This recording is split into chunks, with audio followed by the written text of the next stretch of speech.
வாழ்க வளமுடன். இன்றைக்கி நான் பாசிட்டிவ் வைப்ஸ் பற்றி உங்களுக்கு சொல்ல போகிறேன்.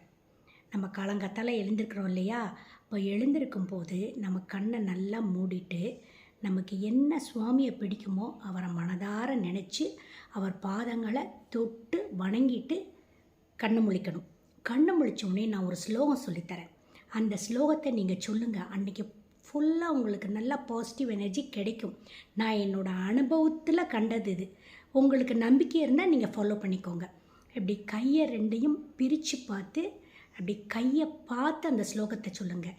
கராக்ரே வசதே லக்ஷ்மி, கரமத்தியே சரஸ்வதி, கரமூலே து கோவிந்தா, பிரபாதே கர தர்ஷனம்.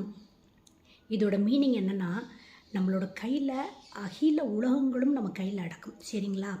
இப்போது இந்த கை இருக்குது பார்த்திங்களா? இந்த கையில் மேல் பகுதி டிப், இந்த கீழ்ப்பகுதி ரிஸ்ட், இந்த நடுவில் ஒரு பகுதி இருக்குது. சரிங்களா? இப்போ நம்ம என்ன பண்ணுறோன்னா, அந்த டிப் இருக்குது இல்லையா? அந்த டிப்பில் நீங்கள் பணம்னா எண்ணும்போது அப்படி இப்படி இப்படி டிப்பில் தான் எண்ணுவோம், தெரியுமா? ஸோ அந்த டிப்பில் வந்து மகாலட்சுமி இருக்கிறான். அதே மாதிரி நம்ம படிக்கிறோம், புக்ஸ்லாம் எடுக்கிறோம். அப்போ புக்ஸ்லாம் நம்ம எங்கே வந்து ரெஸ்ட் பண்ணுவோம்?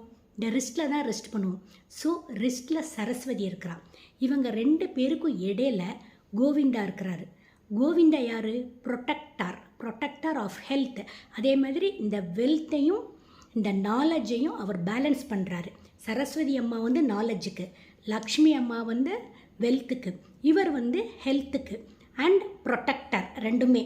அதாவது இப்போ சொல்லுவாங்க, சிவன், விஷ்ணு, பிரம்மா 3 பேர்னா பிரம்மா படைப்பார், விஷ்ணு காப்பார், சிவன் அழிப்பார்னு சொல்லுவாங்க. ஸோ இவர் வந்து விஷ்ணு வந்து எப்போவுமே ப்ரொட்டக்டார் தான். அதனால் நம்ம ஹெல்த்தையும் நல்லா பார்த்துப்பார். நமக்கு உள்ள அந்த வெல்த்து, இந்த நாலேஜ் எல்லாம் பேலன்ஸ் பண்ணுறதுனால இவர் நடுவில் இருக்கிறாரு அப்படின்னு சொல்கிறாங்க.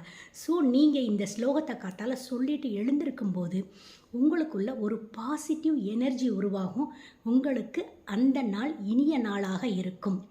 அடுத்து ஒரு சூப்பரான பதிவில் உங்களை நான் சந்திக்கிறேன். அது வரைக்கும் காத்துக்கிட்டு இருங்க. டாடா, பாய்.